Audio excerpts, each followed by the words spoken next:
Hello बच्चों, क्या हाल चाल। मस्त है एकदम। तो आज हम लोग सीखेंगे इंटरनल डिवीज़न और एक्सटर्नल डिवीज़न का फार्मूला, जो कि सेक्शन फार्मूले के अंतर्गत आता है। यानी आज हम लोग सीखेंगे निर्देशांक ज्यामिति के अंदर अंतः विभाजन और बाह्य विभाजन का सूत्र, उसका डेरिवेशन सीखेंगे और साथ में इन सूत्रों पर आधारित बोर्ड एग्ज़ाम में आए हुए प्रश्नों को भी सॉल्व करेंगे। तो बने रहिएगा वीडियो में शुरुआत से लेकर के अंत तक, ताकि आपको हर एक प्रश्न आसानी से समझ में आ सके, हर एक बिंदु आसानी से समझ में आ सके। यह है आपका चैनल सीक्रेट यस5 ट्यूटोरियल और मैं यस खान आपका इस चैनल में तहे दिल से इस्तकबाल करता हूं। आइए शुरुआत करते हैं आज के अपने सेशन की। तो सेक्शन फार्मूला के अंतर्गत आज हम लोग सीखेंगे सबसे पहले इंटरनल डिवीज़न। इंटरनल डिवीज़न का सूत्र या अंतः विभाजन।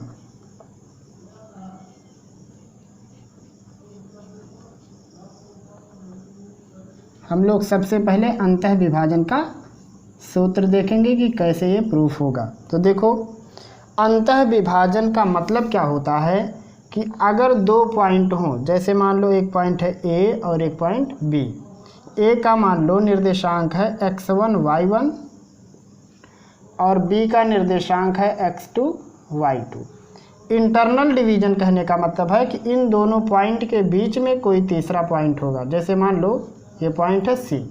अब ये जो सी वाला पॉइंट है ये पूरी लाइन को दो पार्ट में डिवाइड कर रहा है।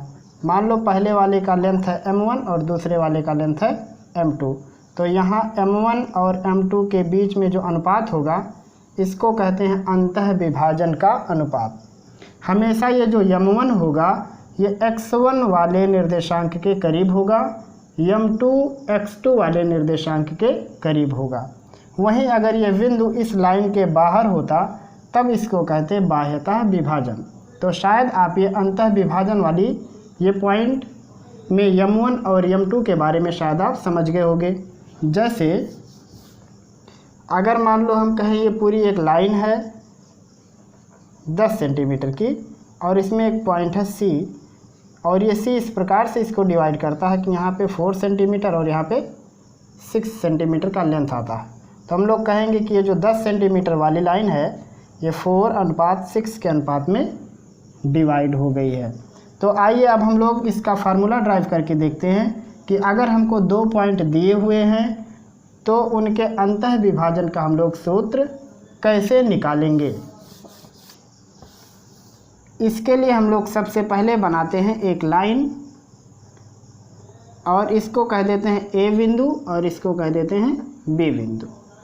ए वाले का निर्देशांक लिखते हैं x1, y1 और बी वाले का निर्देशांक लिखते हैं x2, y2।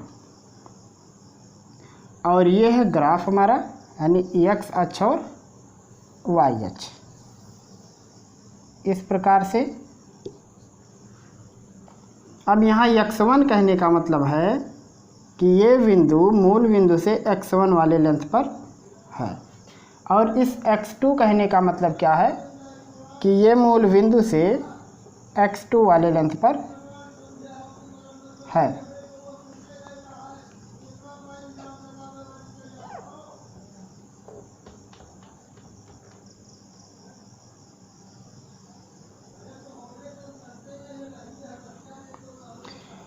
अब y1 ये जो पॉइंट है ये y1 पॉइंट कहने का मतलब है कि ये वाली जो लेंथ है ये लेंथ है y1। ऐसे ही ये पूरी लेंथ है y2। मान लो यहाँ पे कोई पॉइंट है C और इस C पॉइंट का निर्देशांक है x, y। तो x, y कहने का मतलब है कि यहाँ से इसकी लेंथ या दूरी कह सकते हैं वो है x। ये डिस्टेंस यहाँ से हो गया x और ये डिस्टेंस हो गया y। ये हो गया। अब यहाँ से हम लोग क्या करेंगे, इस पे एक लंब रेखा खींचते हैं और ये लाइन ऐसे है, और एक लंब रेखा खींचते हैं यहाँ से। अब देखो, अगर ये पूरी लेंथ है y2 और ये लेंथ है y, तो ये लेंथ कितना होगा, ये लेंथ होगा y2 माइनस y। ऐसे ही अगर ये पूरा लेंथ y है जिसमें से ये y1 है, तो ये लेंथ कितना बचा, y माइनस y1। अब देखो, ये पूरा लेंथ है x2 और इतना लेंथ है x, तो ये लेंथ कितना बचा, x2 माइनस x। ऐसे ही ये पूरा लेंथ x है जिसमें से x1 निकाल दोगे तो ये बचेगा x माइनस x1। अब ये जो C वाला पॉइंट है, ये AB वाली पूरी लाइन को दो अनुपात में बांट रहा है, एक m1 है और एक m2। m1 मतलब x1 वाले निर्देशांक के करीब, m2 मतलब x2 वाले निर्देशांक के करीब। तो अब यहाँ पे देखो हमारे पास त्रिभुज बन रहे हैं, ABC है, मान लो ये है D और ये E। तो हमारे पास दो त्रिभुज है, लिखेंगे त्रिभुज ADC तथा त्रिभुज CEB में। अब देखो, इन दोनों त्रिभुजों में अगर आप देखो तो ये एंगल और ये एंगल 90 डिग्री है, ये एंगल और ये एंगल बराबर है क्योंकि दोनों समांतर हैं। इस प्रकार से हम लोग कह सकते हैं कि दोनों त्रिभुज समरूप हैं। तो हम लोग पहले इनको समरूप लिख देंगे, लिखेंगे ट्रायंगल ADC सिमिलर ट्रायंगल है CEB। और अगर ट्रायंगल सिमिलर हो तो उनके साइड का अनुपात बराबर होता है। तो अगर इसकी एक साइड हम लोग ले लें, वो है BE, पहले ADC की बात कर रहे हैं, तो इसकी एक साइड मान लो ले लेते हैं हम लोग CD, तो इसकी संगत वाली साइड है BE इक्वल, अगर इसकी एक साइड हम लोग ले लें AD, तो इसकी एक साइड होगी CE इक्वल, ऐसे इसकी साइड ले लेते हैं AC, तब उसकी साइड होगी CB या BC। यहाँ से CD की लेंथ हम लोग लिखते हैं, वो CD की लेंथ कितनी है, y माइनस y1। BE की लेंथ है y2 माइनस y। AD की लेंथ है x माइनस x1 और CE की लेंथ है x2 minus x equal, AC की लेंथ है m1 और CB की लेंथ m2। अब यहाँ से एक बार ये वाला पार्ट इसके बराबर लिखेंगे, हम लोग लिखेंगे यहाँ से ये निकलेगा निष्कर्ष y माइनस y1 अपान y2 minus y equal m1 अपान m2, और एक होगा x माइनस x1 अपान x2 minus x equal m1 अपान m2। यहाँ से इसको सॉल्व करो तो ये होगा m2y minus m2y1 equal, m1 का गुणा करोगे तो होगा m1y2 माइनस m1y। अब हम लोग ये y वाला पार्ट y के साथ जब करना चाहेंगे तो ये होगा m2y और ये m1y इस साइड आएगा तो प्लस हो जाएगा इक्वल, ये हो जाएगा m1y2 माइनस, ये माइनस है तो प्लस हो जाएगा m2y1। यहाँ से y कॉमन लेंगे तो होगा ये m1 प्लस m2 और यह है m1y2 प्लस m2y1। और इसको आगे अगर हम लोग लिखें, यहाँ लिख देते हैं इसको, ये यहाँ पे अगर इसको आगे लिखें तो ये हो जाएगा y equal m1y2 plus m2y1 और नीचे m1 प्लस m2। ये हो गई y की वैल्यू। ऐसे ही इसको अगर सॉल्व करो तो देखो क्या होगा, m2 का गुणा x में तो होगा m2x, m2 का गुणा x1 में तो m2x1 इक्वल, m1 का गुणा x2 में तो होगा ये m1x2 माइनस m1 का गुणा x में तो होगा ये m1x। अब हम लोग क्या करेंगे, x को x के साथ लिखने के लिए इसको ऐसा लिखेंगे m2x और ये भी इस साइड आएगा तो होगा ये m1x इक्वल m1x2 और ये पार्ट उस साइड जाएगा तो ये होगा m2x1। दोनों में से x कॉमन ले लेंगे तो ये होगा m1 plus m2 equal m1x2 plus m2x1। यहाँ से x इक्वल होगा m1 x2 plus m2 x1 और नीचे भाग हो जाएगा m1 प्लस m2, ये x हो गया। अब देखो अगर हमको अनुपात पता है तो x और y के निर्देशांक हमको मिल जाएंगे, और अगर हमको ये x और y का मान पता है तो हम लोग ये जान सकते हैं कि वो पॉइंट इन दोनों पॉइंट को मिलाने वाली रेखा को किस अनुपात में बांटेगा। तो यहाँ लिखेंगे हम लोग, इसलिए x1 y1 तथा x2 y2 को मिलाने वाली रेखा का अंतः विभाजन का अनुपात यदि m1 तथा m2 है तो x इक्वल होगा m1 x2 plus m2 x1 और नीचे होगा m1 प्लस m2। ऐसे y की वैल्यू हो जाएगी m1 y2 plus m2 y1 और नीचे m1 प्लस m2। तो ये x और y की वैल्यू हमको मिल गई, और यही है अंतः विभाजन वाले बिंदु का निर्देशांक। अब यहाँ से हम लोग एक कंडीशन पर भी पहुँचते हैं कि अगर मान लो ये C वाला पॉइंट ठीक बीचों बीच में हो तब, तो यहाँ लिखेंगे यदि विभाजन बिंदु मध्य बिंदु हो, यदि विभाजन बिंदु मध्य बिंदु है तब क्या होगा, m1 बराबर हो जाएगा m2। अगर ये ठीक बीचों बीच में है तो m1 और m2 बराबर हो जाएगा, और मान लो ये वैल्यू हो जाएगी m। तो यहाँ से हम लोग लिख सकते हैं, कहाँ पे लिखें, यहाँ लिख देते हैं, चलो x इक्वल हो जाएगा तब mx2 प्लस mx1 और नीचे m प्लस m। यहाँ से x इक्वल होगा, देखो m कामन हो जाएगा तो ये होगा x2 प्लस x1 और नीचे 2m। ऐसे ही y की जब वैल्यू लिखेंगे तो ये होगा my2 प्लस my1 नीचे m प्लस m। यहाँ से y इक्वल हो जाएगा, m कामन लेंगे तो y2 प्लस y1 और नीचे 2m।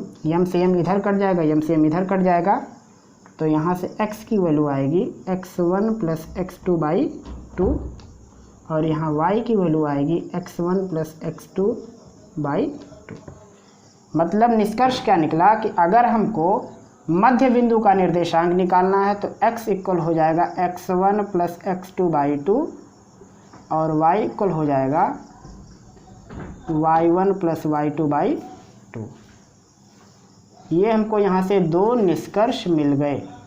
मतलब क्या हुआ कि अगर हमको दो बिंदु दिए हैं और अनुपात दिया है तो हम लोग उस बिंदु का निर्देशांक निकाल सकते हैं, और अगर बीच में निर्देशांक पता है तो हम लोग अनुपात निकाल सकते हैं। और दो बिंदुओं के मिलाने वाली जो लाइन होगी उनका जो मध्य बिंदु होगा उसका निर्देशांक होगा x1 प्लस x2 बाई 2 और y के लिए y1 प्लस y2 बाई 2। और यही है इंटरनल डिवीज़न का फार्मूला। तो अब हम लोग सीखेंगे एक्सटर्नल डिवीज़न यानी बाह्यतः विभाजन। इसका मतलब क्या है, पहले ये देखो। इसका मतलब ये है कि अगर हमारे पास दो पॉइंट हैं और कोई तीसरा पॉइंट इसी लाइन में इससे बाहर है, मान लो पॉइंट है C, तो अब ये C वाला पॉइंट इसको किस अनुपात में विभाजित करेगा। अगर इसका निर्देशांक है x1 y1, इसका निर्देशांक है x2 y2, तो अब देखो x1 से ये C वाले पॉइंट की लेंथ क्या होगी, m1 होगी, और x2 वाले पॉइंट से इसकी लेंथ कितनी होगी, m2। तो अब हमको पता करना है कि C वाले पॉइंट का निर्देशांक क्या होगा। तो आइए अब हम लोग इस फार्मूले को भी ड्राइव करके देखते हैं।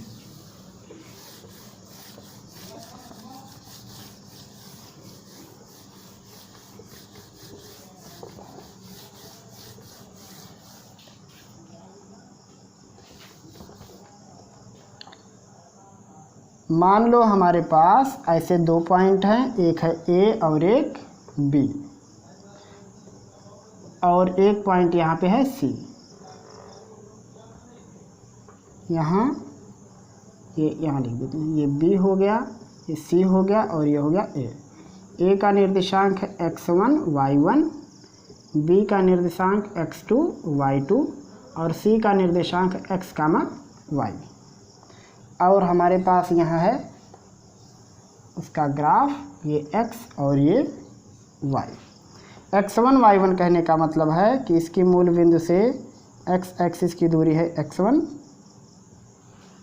और ये x2 का मतलब कहने का मतलब है कि इसकी मूल बिंदु से दूरी है x2, इस प्रकार से।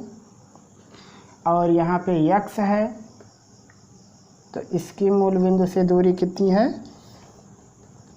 x, ये लेंथ हो गया।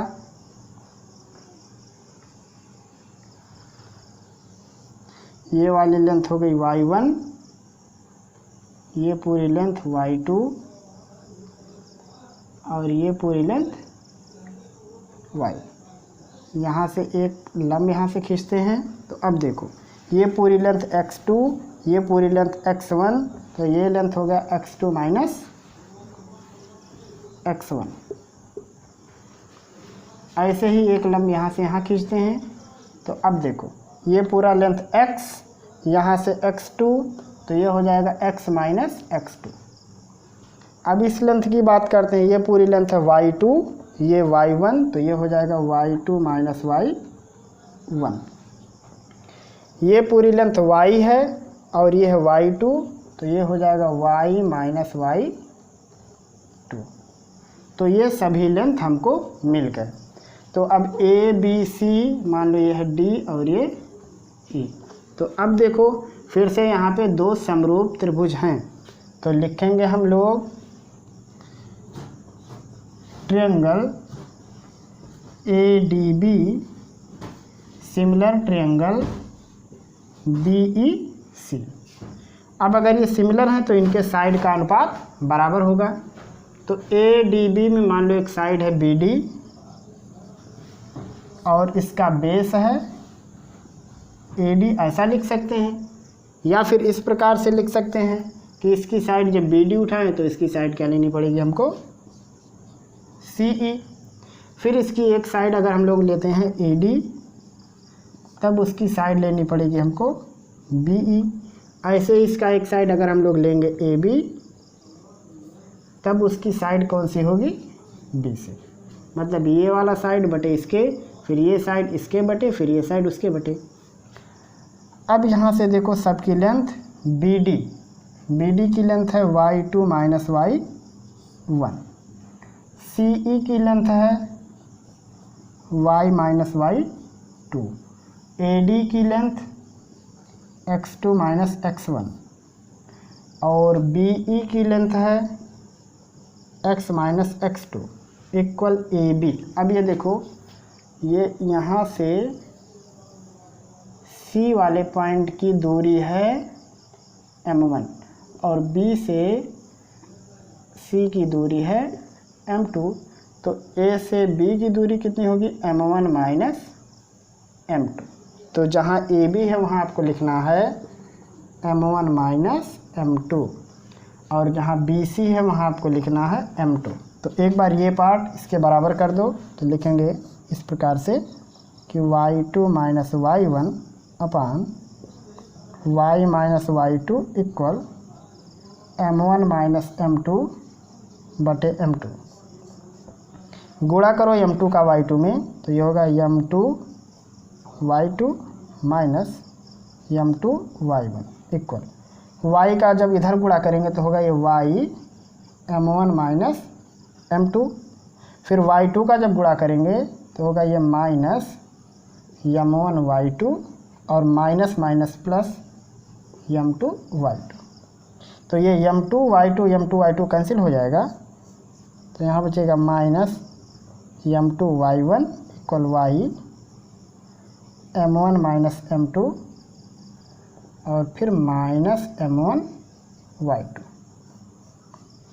ये पार्ट इधर आएगा जब तो प्लस हो जाएगा, तो ये होगा -m2y1 plus m1y2 equal y m1 minus m2,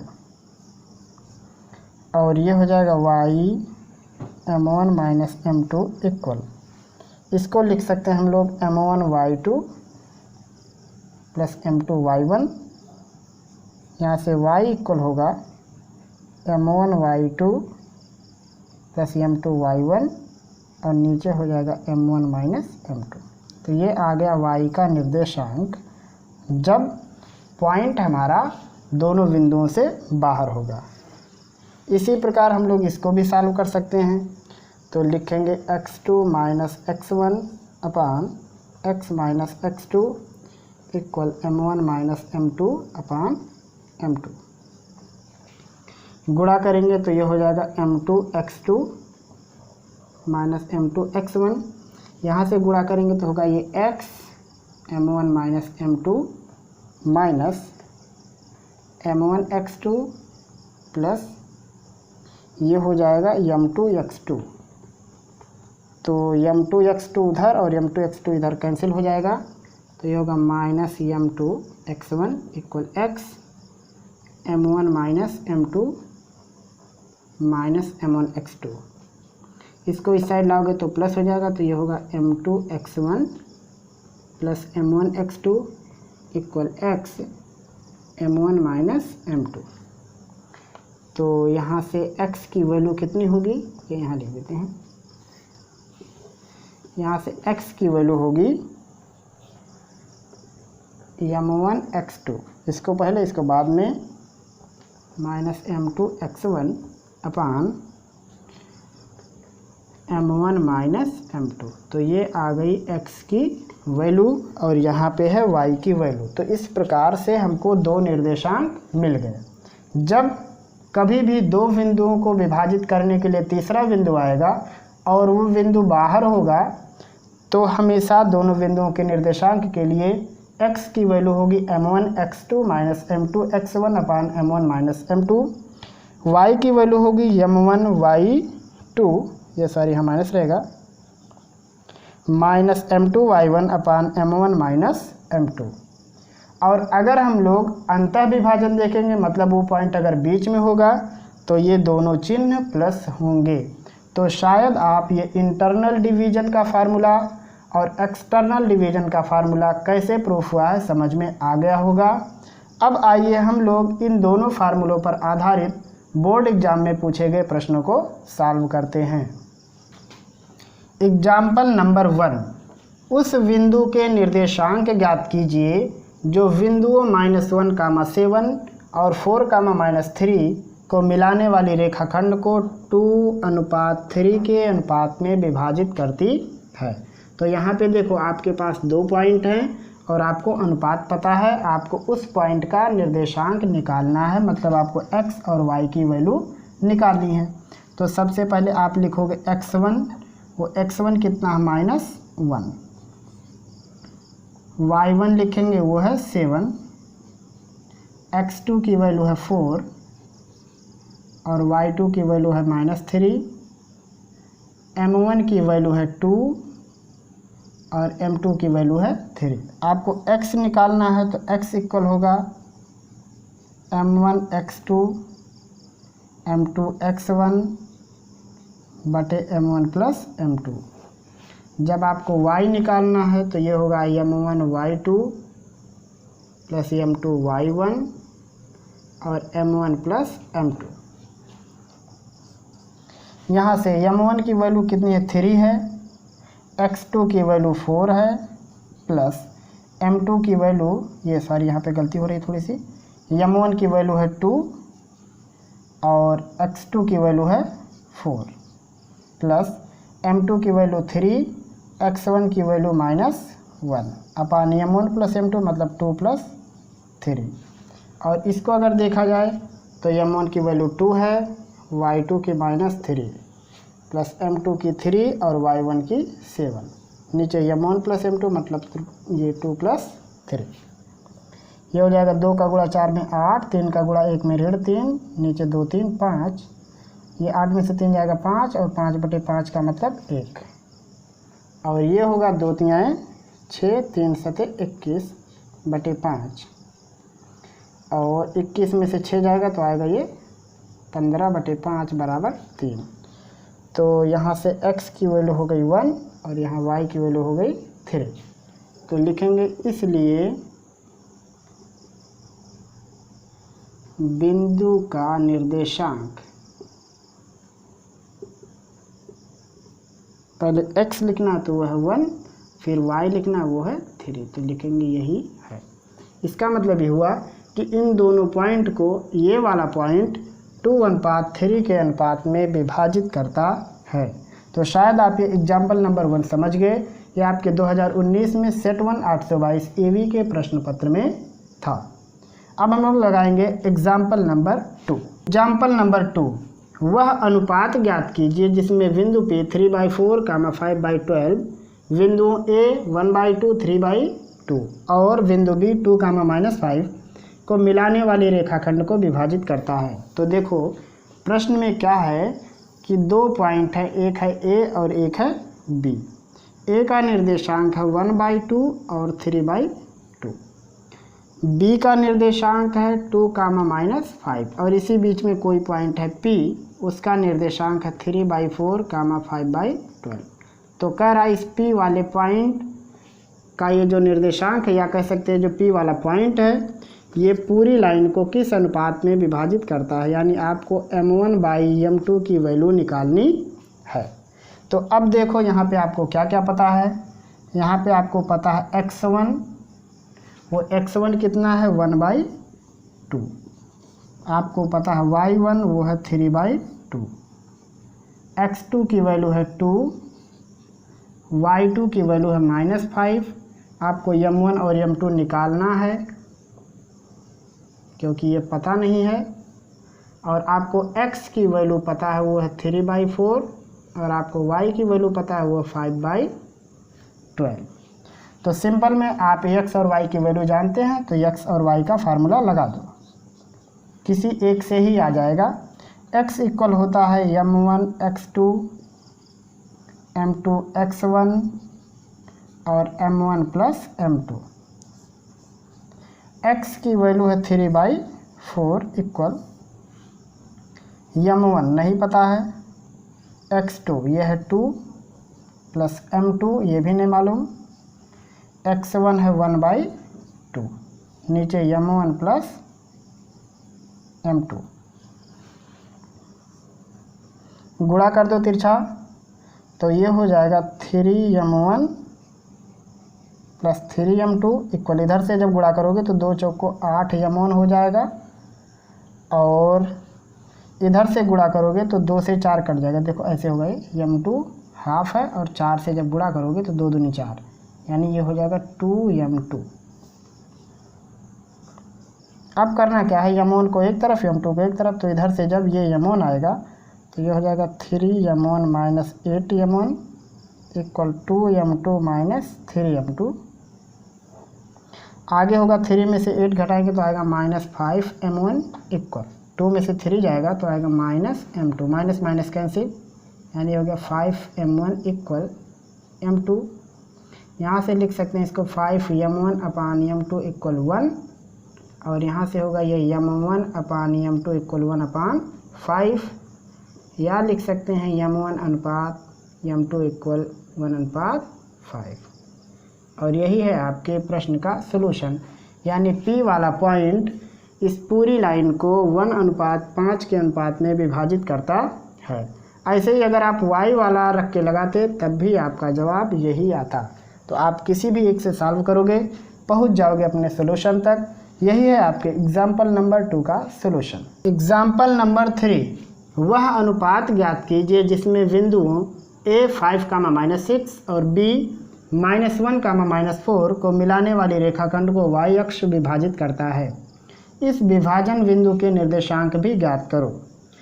प्रश्न में कहा है कि इन दोनों बिंदुओं को मिलाने वाली रेखाखंड को y अक्ष विभाजित करता है, तो जिस पॉइंट पे y अक्ष विभाजित करता है उसका निर्देशांक ज्ञात करो और वह अनुपात भी निकालो। जैसे मान लो कि मान लो यहाँ पे है ए और यहाँ पे बी।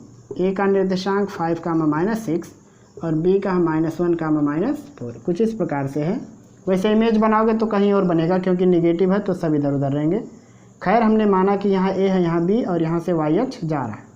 तो जहाँ पे वाई एच कट करेगा वहाँ पे एक्स की वैल्यू होगी 0 और मान लो वाई की वैल्यू है वाई।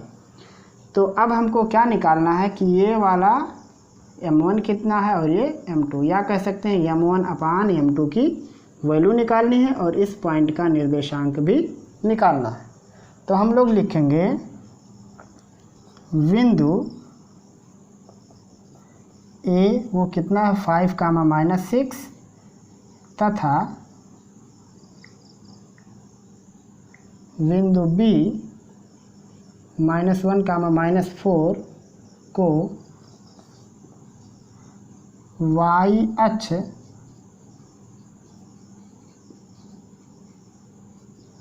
जिस बिंदु पर विभाजित करता है वहाँ का निर्देशांक कितना होगा 0, y। तो अब हम लोगों को अगर निर्देशांक पता है तो हम लोग अनुपात का फार्मूला जानते हैं। x इक्वल, पहले इसमें x1 x2 y1 y2 लिख दें। ये x1 की वैल्यू है 5, y1 की वैल्यू -6, x2 की वैल्यू -1 और y2 की वैल्यू -4। m1 का पता नहीं है, m2 का भी पता नहीं है और x की वैल्यू है 0 और y की वैल्यू y है। तो हम लोग चलो x की वैल्यू वाला फार्मूला लगाते हैं। x equal m1 x2 m2 x1 और m1 प्लस m2। x की वैल्यू 0, m1, x2 की वैल्यू है -1 प्लस m2, x1 की वैल्यू 5 और नीचे m1 प्लस m2। तो इन सब का भाग उधर गुणा करेंगे तो सब 0 हो जाएगा। तो ये होगा -m1 प्लस 5m2 इक्वल 0। तो हो जाएगा ये -m1 इक्वल -5m2। तो माइनस माइनस कैंसिल, हो जाएगा m1 इक्वल 5m2। तो यहाँ से होगा m1/m2 इक्वल 5/1, या लिख सकते हैं m1/m2 इक्वल 5/1। यानी y अक्ष इन दोनों बिंदुओं को जिस अनुपात में विभाजित करता है वो अनुपात है 5:1 का। अब कह रहा है इसमें इस विभाजन बिंदु का निर्देशांक भी ज्ञात करो। तो विभाजन बिंदु का निर्देशांक भी निकालना मतलब आपको y की वैल्यू चाहिए। तो चलो करके देखते हैं। y इक्वल होता है m1 y2 m2 y1 बटे m1 प्लस m2। अब देखो हम लोग जानते हैं m1/m2 की वैल्यू। तो देखो m1/m2 करने के लिए आपको m2 कॉमन लेना होगा। तो ये हो जाएगा m1/m2 y2, यहाँ हो जाएगा ये प्लस y1, नीचे हो जाएगा m1, जब m2 कॉमन लेंगे तो होगा ये m1/m2 प्लस 1। क्या ये बात आपको समझ में आई? क्योंकि हम लोग m1/m2 की वैल्यू जानते थे। तो ऐसा भी कह सकते हैं कि ऊपर नीचे m2 से भाग करने पर तो हो जाएगा m1/m2 और ये कट जाएगा, m1/m2 ये कट जाएगा। तो यहाँ देखो m2 से m2 हो गया कैंसिल। तो ये हो गया m1/m2y, ये y2 और ये y1, और नीचे हो गया ये m1/m2 प्लस 1। यहाँ से y इक्वल हो गया। अब देखो सबकी वैल्यू रखो। m1/m2 की वैल्यू है 5 और y2 की वैल्यू है -4 प्लस y1 की वैल्यू है -6 अपान m1/m2 की वैल्यू है 5 और ये प्लस 1। 5 चौक को 20 और ये -6 और नीचे 5 1 6 हो जाएगा ये -26/6। तो यहाँ से y इक्वल हो जाएगा -2 से काट देंगे तो 13/3 लिखेंगे। इसलिए निर्देशांक पहले x लिखना है तो वो 0 है, फिर y लिखना है तो -13/3। तो शायद आप ये एग्जाम्पल नंबर 3 भी समझ गए होंगे। प्रश्न में कह रहा था कि दो बिंदुओं को y अक्ष काटता है, तो जब y अक्ष काटेगा तो वहाँ पे x नहीं होगा, मतलब x की वैल्यू हो जाएगी 0। तो 0 वाला फार्मूला लगा के हम लोग m1/m2 तक पहुँच गए। फिर y वाला फार्मूला यूज करके y की वैल्यू निकाल लिया और निर्देशांक भी हम लोगों को मिल गया। यही है आपके एग्जाम्पल नंबर 3 का सलूशन। एग्जाम्पल नंबर 4, बिंदुओं A 2, और B 3, 7 को जोड़ने वाली रेखाखंड 2x + y + 4 = 0 को किस अनुपात में विभाजित करती है। तो देखो, ये मान लो है A और ये B है 3, 7 और A है 2, -2, और एक लाइन है, मान लो ये लाइन का नाम है 2x + y + 4 = 0। सवाल में कह रहा है कि इन दोनों को मिलाने वाली रेखा इस रेखा को किस अनुपात में बांटती है, मतलब आपको यहाँ m1 और m2 निकालना है। तो इसके लिए आपको इसका निर्देशांक अगर मिल जाता तो सबसे ठीक था, और नहीं मिलेगा तब भी चलो कोई बात नहीं। तो हम लोग मान लेते हैं कि ये m1 और m2 अनुपात में बांट रहा है। तो हम लोग लिखेंगे कि माना अनुपात m1 तथा m2, ऐसा लिख सकते हैं, माना अनुपात m1/m2 है। तो अब यहाँ से लिखेंगे इसलिए विभाजन बिंदु का निर्देशांक, क्योंकि जहाँ कट करेगा वहाँ पे x और y तो कोई वैल्यू आनी चाहिए, मतलब ये कट होगा तो x और y कोई वैल्यू होगा। तो लिखेंगे इसलिए विभाजन बिंदु का निर्देशांक वो मान लो x और y है। तो यहाँ से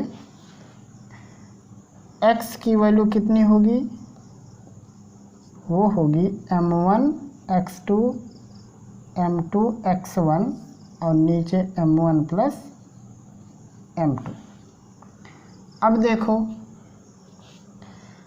यहाँ पे x1 कितना है 2, y1 है -2, x2 3 है और y2 है 7। ये इतना चीज़ है, चलो यहाँ रख दो।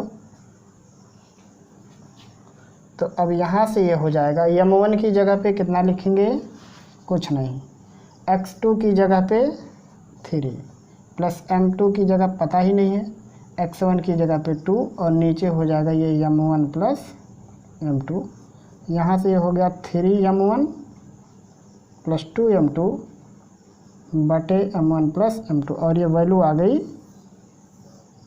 x की। ऐसे ही हम लोग निकाल लेते हैं y। तो जब y निकालेंगे तो ये होगा m1 y2 m2 y1 और नीचे m1 + m2। तो यहाँ से y इक्वल हो जाएगा, m1 का पता नहीं है और y2 की वैल्यू है -2 प्लस m2 इसका भी पता नहीं, ये सॉरी y2 की वैल्यू कितनी है 7, फिर m2 y1 की वैल्यू -2 और नीचे m1 + m2। तो यहाँ से y इक्वल हो जाएगा 7m1 - 2m2 बटे m1 + m2। ये किसकी वैल्यू आ गई, y की।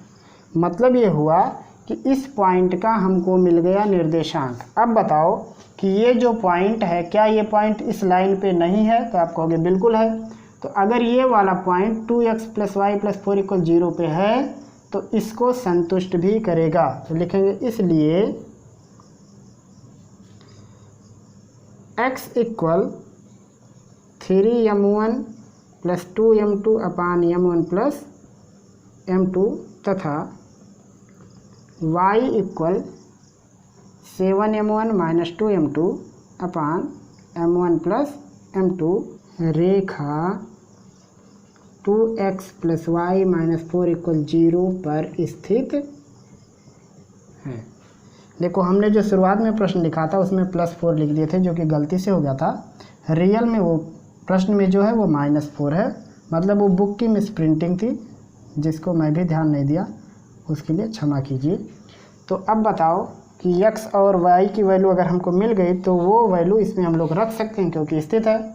तो लिखेंगे 2x + y - 4 = 0 में x तथा y का मान रखने पर, तो जब रखेंगे तो ये होगा 2x की जगह पे वैल्यू रखेंगे 3m1 + 2m2 बटे m1 + m2 प्लस y की जगह पे 7m1 - 2m2 नीचे m1 + m2 और यहाँ -4 = 0।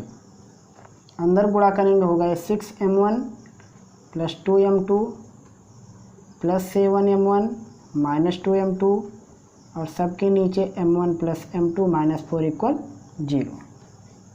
6m1 और 7m1 ये हो जाएगा 13m1 2m2 और ये सारी यहाँ पे 2 दूनी 4 हो गए, 4m2 और 2m2 घटेगा तो ये होगा 2m2 नीचे m1 + m2 -4 = 0। इसका इस साइड गुणा करेंगे तो ये हो जाएगा 13m1 + 2m2 -4m1 -4m2 और सबके नीचे होगा ये m1 + m2 = 0। तो इस पूरे पार्ट का भाग उस साइड गुणा करके 0 हो जाएगा। तो 13m1 - 4m1 मतलब हो गया ये 9m1। 4m2 में से 2m2 घटाएंगे तो ये होगा -2m2 = 0। तो ये उस साइड जाएगा, होगा ये 9m1 = 2m2। यहाँ से ये होगा 9m1 / m2 = 2, या लिख सकते हैं m1/m2 = 2/9, या लिख सकते हैं m1 अनुपात m2 = 2/9। और यही है आपके क्वेश्चन नंबर 4 या एग्जाम्पल नंबर 4 का सॉल्यूशन। प्रश्न में दिया था कि 2 बिंदु हैं, इन दोनों बिंदुओं को मिलाने वाली रेखाखंड इस रेखा को किस अनुपात में विभाजित करती है। तो हम लोगों ने मान लिया कि इन दोनों मतलब बिंदुओं को मिलाने वाली रेखाखंड इसको m1 अनुपात m2 के अनुपात में विभाजित करती है और विभाजन बिंदु है x और y। तो यहाँ से x की वैल्यू निकल गई और y की वैल्यू, तो ये जो बिंदु होगा ये इस रेखा पर भी स्थित होगा। तो हम लोग x और y की वैल्यू यहाँ पे रखे तो m1 और m2 का अनुपात आया 2:9। और यही है आपके एग्जाम्पल नंबर 4 का सॉल्यूशन। तो ये था आज का हमारा सेक्शन फार्मूला इंटरनल डिवीज़न और एक्सटर्नल डिवीज़न, जो कि शायद आप समझ गए होंगे। आपको 10th में जो कि मैथ का आपको एग्ज़ाम देना है उसमें आपको केवल इंटरनल डिवीज़न ही पढ़ना है, लेकिन फिर भी हमने इंटरनल डिवीज़न और एक्सटर्नल डिवीज़न दोनों का फार्मूला प्रूफ करके आपको बता दिया है। तो शायद आपको आज की हर एक बात आसानी से समझ में आ गई होगी। अगर फिर भी आपका कोई भी प्रश्न, कोई सलाह, सुझाव या शंका है तो कमेंट सेक्शन के ज़रिए आप हमको ज़रूर बताएंगे। फिर मिलेंगे हम लोग जल्द ही अगले पार्ट, अगले सेशन में। तब तक के लिए दीजिए हमें इजाज़त। खुदा हाफिज़।